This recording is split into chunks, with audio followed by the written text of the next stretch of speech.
מזל טוב, יום הולדת. לא רואה, אתה לא מצביע דבר. שולל עכשיו, שיחק כדורגל עם טל. טל? ליה, בואי רגע להסתדר לך. לא, תדבר. רגע, אני מסתכל, אבל אני נזכר בתקופה, לא ככה. בתקופה תסתכל בבית. אני רוצה לראות, תדבר. לא רגע. זה מתועד עכשיו. זה איציק, אתה רואה? ראית? ציקו. איזה יופי. מה שלומכם כולם? מעולה. יאללה, דנה, מתי אתם נופלים?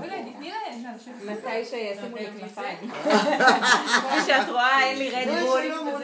למה להביא לי רדבול?